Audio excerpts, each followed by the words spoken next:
Judgment and hell are the most difficult things to talk about that we find in the Bible. They're not hard to understand, but we don't like to talk about them. They're so hard that some Christians opt to not believe them. Even those who'd say that they're very keen on the Bible and the Bible being God's word, but they say, I don't like that, I find that too hard. How could a God of love send people to hell? How could God cause eternal suffering? It's a good question, and we should feel the weight of that and not take these things for granted. And I want to suggest not just that hell is actually found in the Bible, but that it's good news.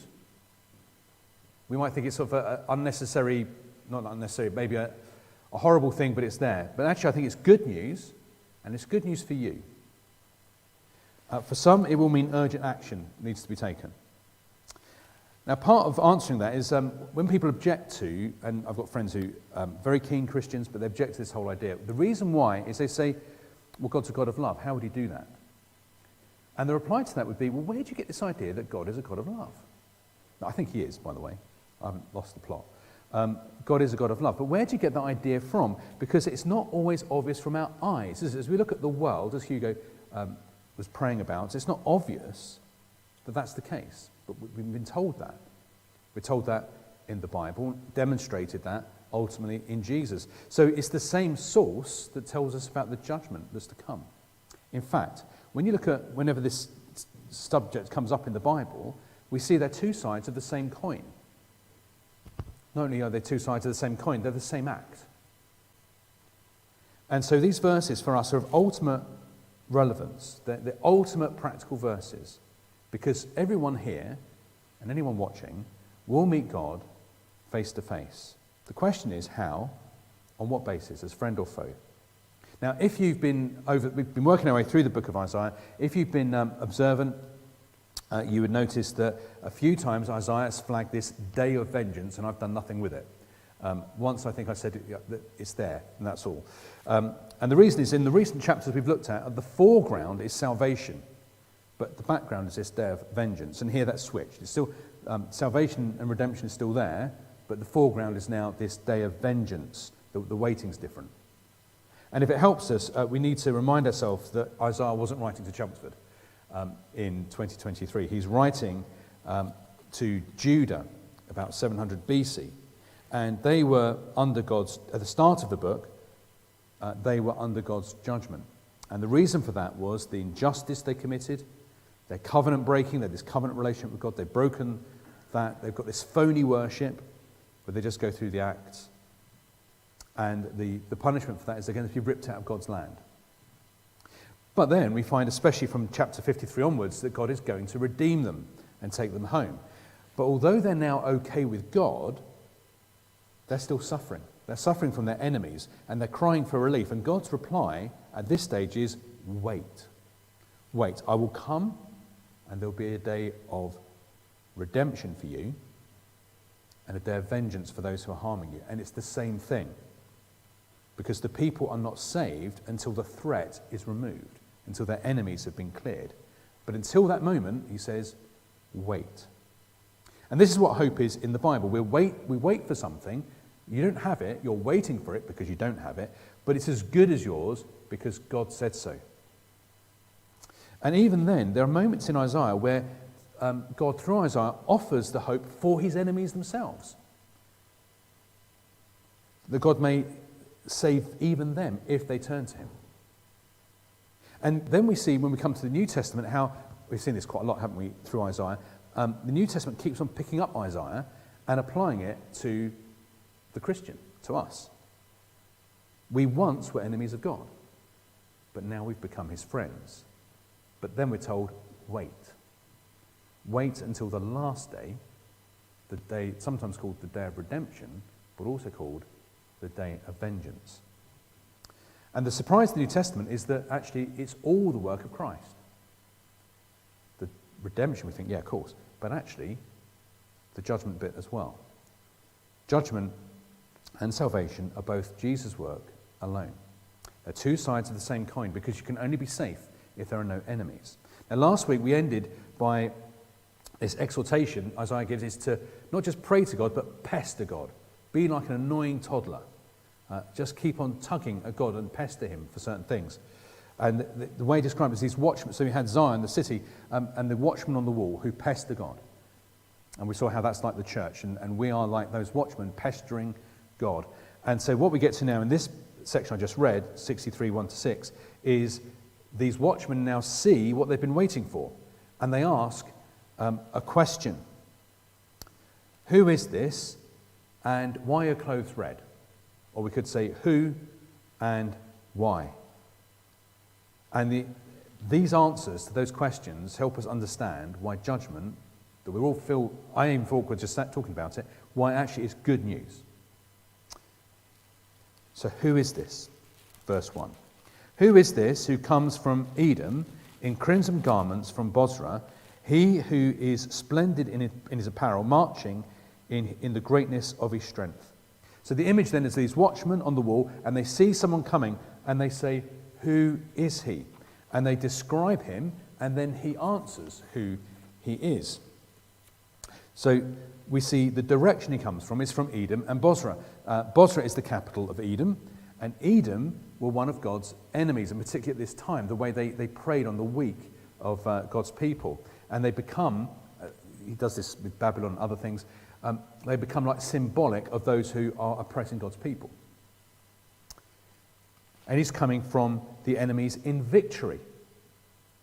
In a moment we see that his clothes are red. Now this is an interesting bit of, I'm no expert on Hebrew, but a bit of interesting Hebrew. The word for red is Adam. So we know who Adam is, and he's made from the ground, which is Adamah. The word for red is Adam.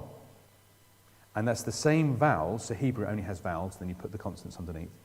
It's the same spelling then as Edom. So he is red, coming from red land. And from Bozrah, and Bozrah means vintage. It's in vintage wine or wine press. And later on he's read from treading the vintage, treading Bozrah. So he's red from red wine.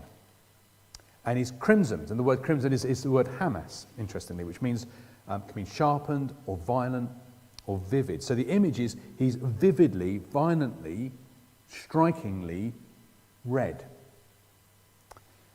And his appearance is majestic. So it talks about splendid apparel, great in strength.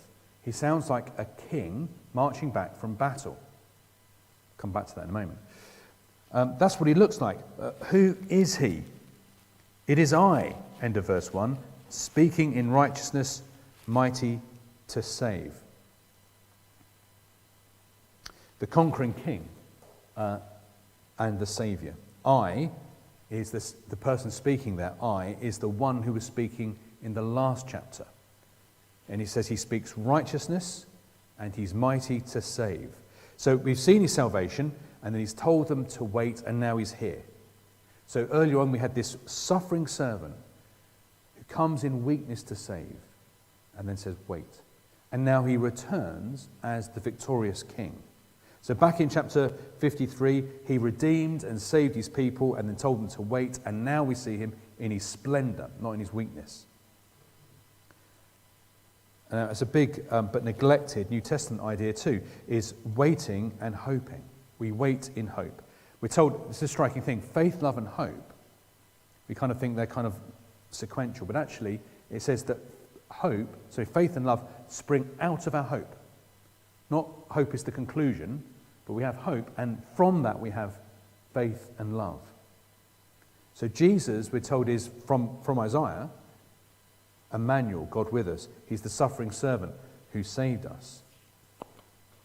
But now we wait for him as the conquering king coming in victory. But when we say Jesus is victorious in what sense? Over what? Well, it's over his enemies. So let's think about those for a second.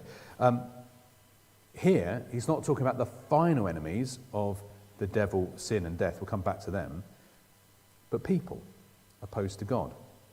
Now, Saul found this en route to Damascus. If you remember the story about Saul, he ends up being Paul, who writes like a third of the New Testament, or whatever it is. But he was persecuting Christians. On the road to Damascus, he meets Jesus, and Jesus appears to him and says, does not say, why are you persecuting the church? Why are you persecuting my people? Jesus says, why do you persecute me? Jesus sees it as the same thing. Persecuting the church is an attack on Jesus because the church is his body. So the church's enemies are God's enemies and vice versa. Now, here in Chelmsford, I'd like to suggest you don't experience that. Not really. There are some issues of mocking and there are issues on the horizon about freedoms and stuff, but it's not an equivalent of what some people in the world experience and what people used to experience in this country even. However, if North Koreans are attacked or a church in Iran is firebombed or something, it's Christ's body. It is Christ, and therefore actually is our problem. But we're not to respond as others do. So others, if they feel they identify with people attacked on that part of the world, they respond in like manner where they live. We're to respond differently. We're to cry out to God that God would act, and he will. And that's the good news, is that justice is good news. Now, opposition here, which is very low grade and typically English, it's passive aggressive. It still shows that what people are doing is they're ignoring God, they're mocking God. What they're saying is I'm not subject to you.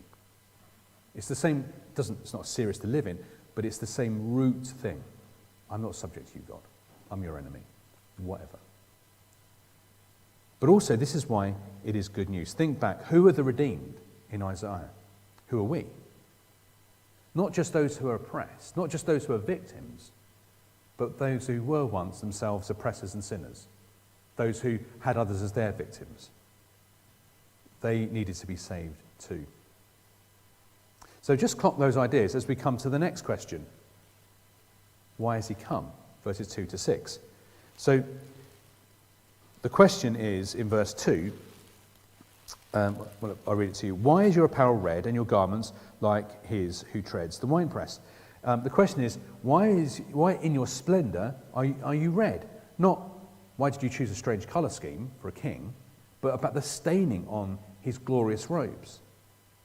So in spending these, he's put on these splendid royal robes, but it looks like you've been treading grapes. And not just what are you doing, but specifically why are you doing it? So we're going to start with the what question in verse 3 and go to the why question. So what are you doing? This is what top and tail in verses 3 and verse 6. I'll read them to you. So verse 3, I have trodden the winepress alone, and from the peoples no one was with me. I trod them in my anger and trampled them with my wrath. Their lifeblood spattered on my garments and stained all my apparel. Then verse 6, I trampled down the peoples in my anger. I made them drunk with my wrath. I poured out their lifeblood on the earth. So he's talking here about judgment on the nations. Now, the thing that they do in Hebrew, it comes through in the English, is, it's a Hebrew way of writing, is if you want to emphasize something, you just pile on words. You just pile on words with very similar meanings, but slight different nuances. So here he uses the words trod and trodden, and they mean sort of trampled and pressing.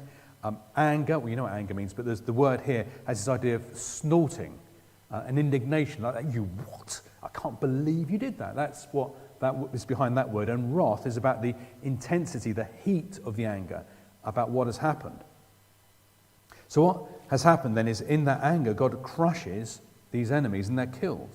And he has been angry with them, and we see here the dimensions of what that anger is and why that is so. And it's interesting that his garments are stained, and yet he remains righteous. We'll come back to that. So that's the what. His anger leads to this judgment, but why does it? Verse 4, for the day of vengeance in my heart, and the year of redemption had come. So it's for vengeance and for the redeemed. Actually, though it says here redemption, I think it's about the redeemed people, I think is what it means. So remember, vengeance and redemption are two sides of the same coin. Now, what is vengeance? What is vengeance as opposed to judgment? It's a word we more commonly use in church. The difference is it's personal. So judgment is judicial. A law is broken and there are consequences, but it's dispassionate. You don't have to have an opinion about it, it's broken. Perhaps a problem we have with God's judgment is we often think about laws in the abstract. So we have speed limits, even across the UK they're different. So it's a bit abstract. You break them at 31 miles an hour. Is it more dangerous than 29?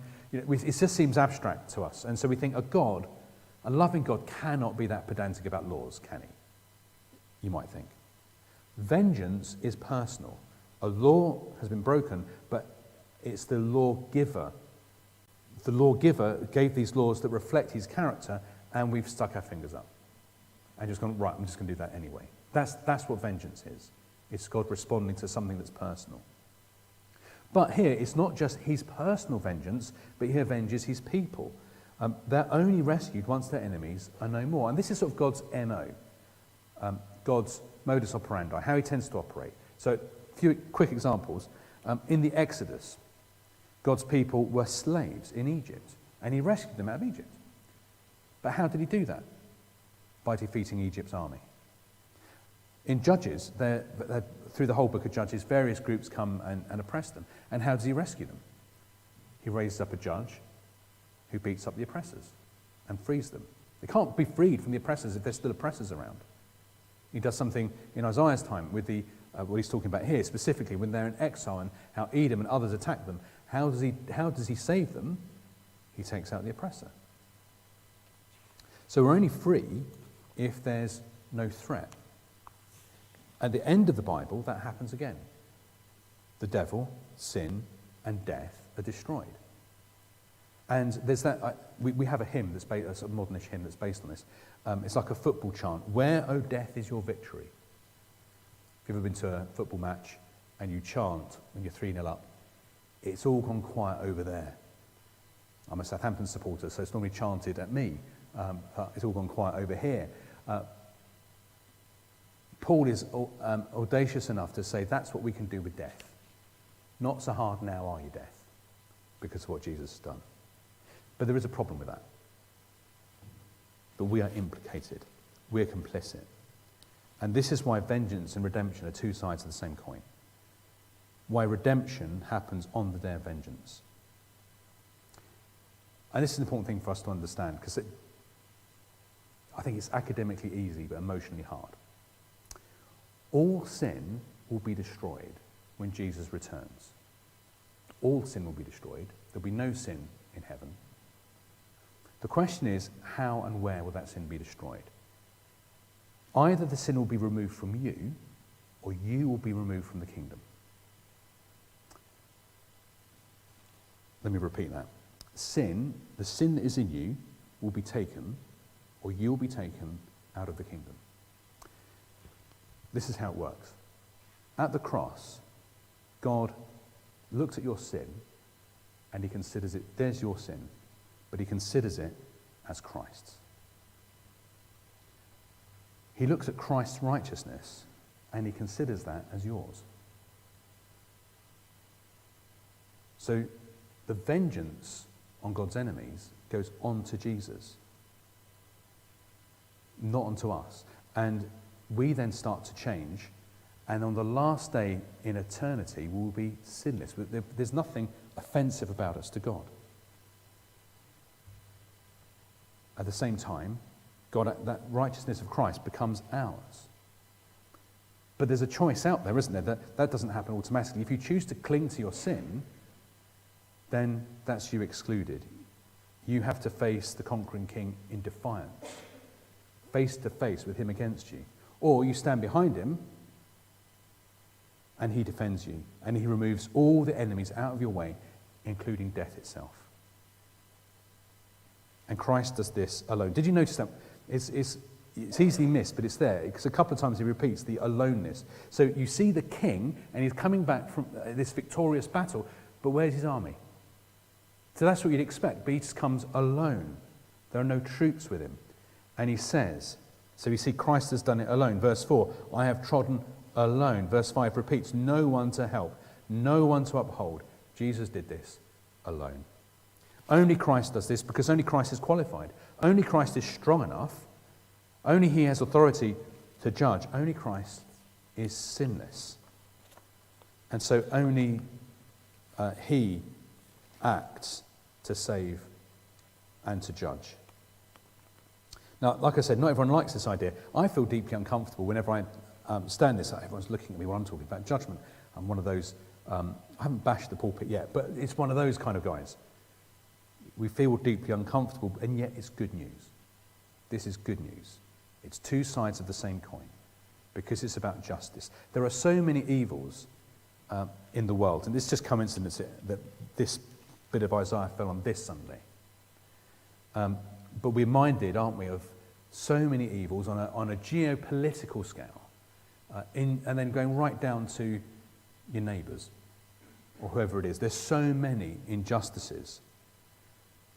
And aren't we angry? There's a wrong kind of anger and a right kind of anger, but we're angry because they get away with it. And this truth tells us, no, they won't. Everyone will meet perfect justice because all wrongs ultimately are against God, the lawgiver. And we see this in the New Testament in various parables where Jesus is the king who brings vengeance. And at the end of the Bible, you have a very striking image, the wrath of the Lamb. Now that is a bit funny if we're honest, isn't it? We see, it says, I heard the Lion of Judah, and he turned to look at the Lion of Judah, and he sees a lamb who was slain. But that's funny imagery. A wrathful, dangerous lamb. You know, a dangerous tiger or lion, yeah, of course. If you wanted to frighten someone, let out a lion. If you said, I've got something, a ferocious beast, and let out a lamb, people are going, I think you could have done better. But the lamb who was slain is also the one who is also the lion who brings judgment, because it's two sides of the same coin. The judge is the saviour. Vengeance is redemption. Judgment destroys all that threatens us, but also it threatens to destroy us if we don't get right with Jesus, unless what is in us is going to be destroyed ultimately. So there are two sides, and those two sides are seen most clearly on the cross itself. And we see it as we come to the Lord's table as well. There's a hymn we sometimes sing, it's a bit of an oldie now, but where wrath and mercy meet. So on the cross we see God's wrath and his mercy. His wrath on Jesus and his mercy poured out on us. We see God's wrath and vengeance on sin fall on the Son, but in his mercy it does not fall on us because of him. And so we have this change of clothes. So we notice Jesus' royal robes. It's interesting that this staining of blood in Isaiah, it's picked up in Revelation, that we see Jesus there stained in blood, and we see it sometimes in the blood of judgment, but also in his own blood. So Jesus' royal robes are stained in blood, and our rags that were filthy become royal, white, stainless robes. Our blood-stained rags are clean. That's another funny image, isn't it? We keep on getting in the Bible, is being washed in blood. And normally at home, that's a bad agent to wash things in. But morally, the only thing that washes us is Jesus' blood. And he's covered in blood so that we become pure. He received our debt, which is his death. We're credited with his righteousness and rewarded for it. Our sin, everybody here, we all know we're in the same boat as sinners. Our sin will experience the wrath of God. Now, either that has already happened on Jesus or will happen on us. And the choice is simple, and it's yours. And so, judgment and hell is good news. There's no escape of justice. There's no one's going to get away with it. There are no threats left on us either. So this is, the context of this, when we remember where we've come from, this is a comforting passage. This is to assure them that the threats will all be gone. To assure us that sin has been dealt with and death has been dealt with by Christ. Don't worry.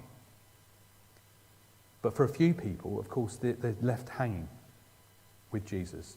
What are you going to do with him? Well, nothing could be more urgent as we face the conquering King. Surrender to him so that you meet him as your redeeming, suffering servant.